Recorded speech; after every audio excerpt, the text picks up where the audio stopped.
जय हिंद, वंदे मातरम, भारत माता की जय।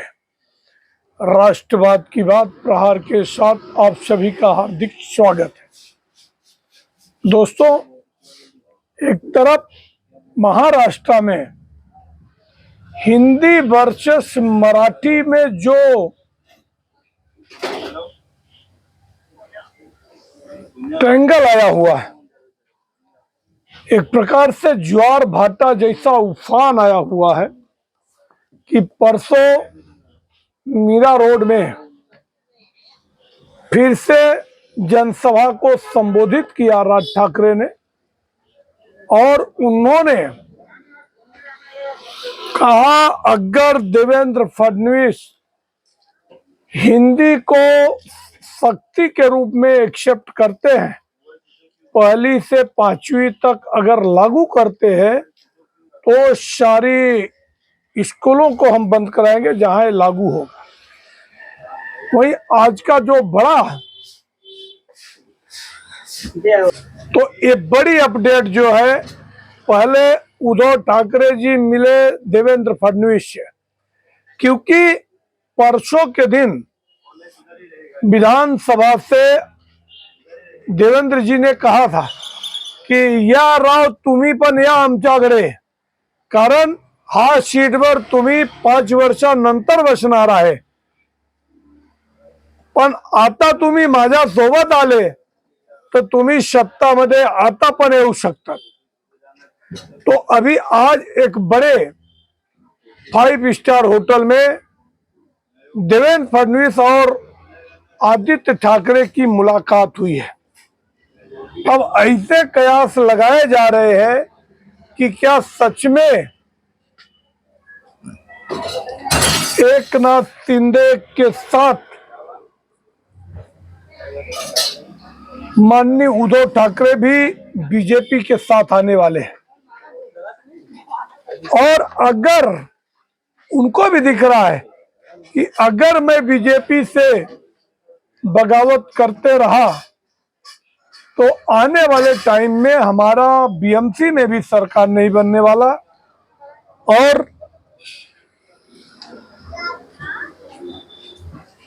विधानसभा में तो पहले से ही उनकी वजूद खत्म हो गई है। तो ये नया डेवलपमेंट मुझे लग रहा है कि एकनाथ शिंदे के साथ साथ देवेंद्र फडणवीस के साथ उद्धव ठाकरे भी आएंगे। हाँ, उनको भी लग रहा है कि अगर मैं सत्ता में आता हूं, क्योंकि उनके ऊपर भी दबाव होगा, उनके 20 आमदार का और 9 सांसदों का, कि अगर हम सत्ता में आते हैं तो एक तो मंत्रालय केंद्र में और एक राज्य मंत्री का भी दर्जा मिलेगा, और यहाँ पे अगर 20 है तो हो सकता हिस्से का 2 या 3 मंत्री पद यहाँ भी मिल जावे। और जो बकबक करता है संजय राउत, हो सकता उसको भी एक बार फिर से राज्यसभा जाने का मौका मिल जावे। और राजनीति हमेशा संभावनाओं का खेल है, इसमें संभावना कभी छोड़ी नहीं जाती।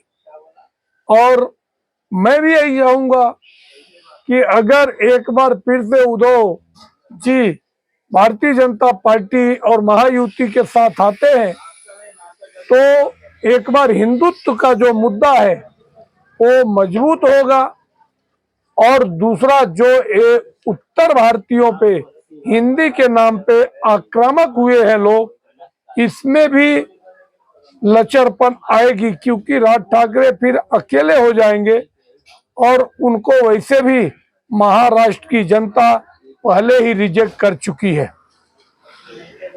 वही दूसरी एक अपडेट है कि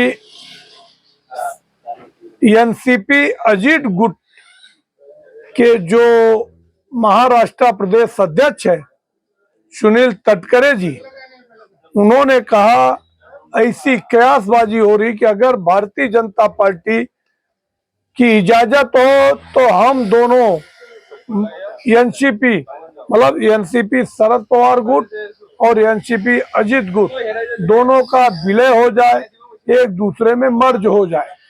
अगर ऐसी भी संभावना बनती है तो मुझे लगता है कि एक बहुत बड़ी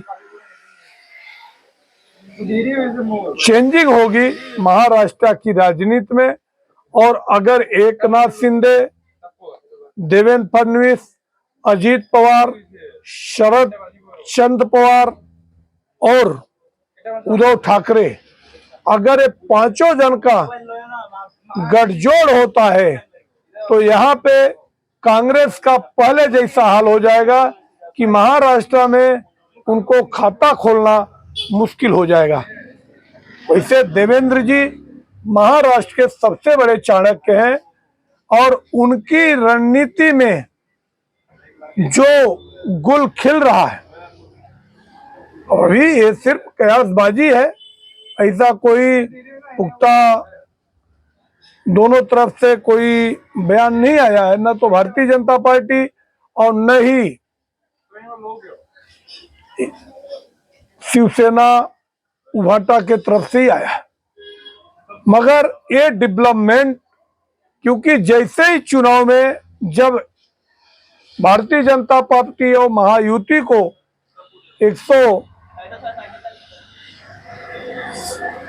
232 सीटें मिल गई, उस समय ही सबसे पहले उद्धव ठाकरे और अजीत और आदित्य ठाकरे देवेंद्र फडणवीस को जाके सम्मान किया था, उनका अभिनंदन किया था।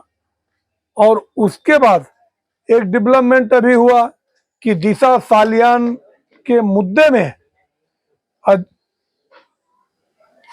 आदित्य ठाकरे को क्लीन चिट मिला पुलिस के द्वारा। तो मुझे लग रहा है कि बहुत कुछ इंटरनल पॉलिटिक्स चल रही है।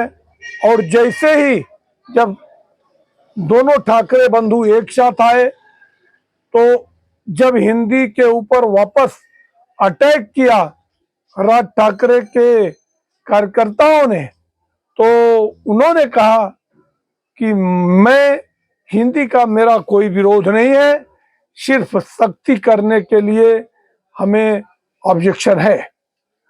तो मुझे लग रहा है कि अगर ऐसा रिसेंट डेवलपमेंट अगर होता है आने वाले टाइम में चुनाव से पहले, अगर जैसा कि सारे मीडिया में कयासबाजी हो रही है कि उद्धव ठाकरे की नजदीकियां बढ़ रही हैं, और अगर उद्धव ठाकरे बीजेपी के साथ आते हैं तो एक विषय ये भी है कि एकनाथ राव शिंदे का क्या होगा, क्योंकि एकनाथ शिंदे अब now he is arch rival of Uddhav Thackeray and Shiv Sena UBT. तो ये भी बात है, क्योंकि मैं तो कहूंगा कि अगर दो में से एक चुनना हो तो सबसे पहले एकनाथ शिंदे जी को चुनना चाहिए, जिसके सहयोग से भारतीय जनता पार्टी को एक बार खोई हुई सत्ता महाराष्ट्र में मिली है।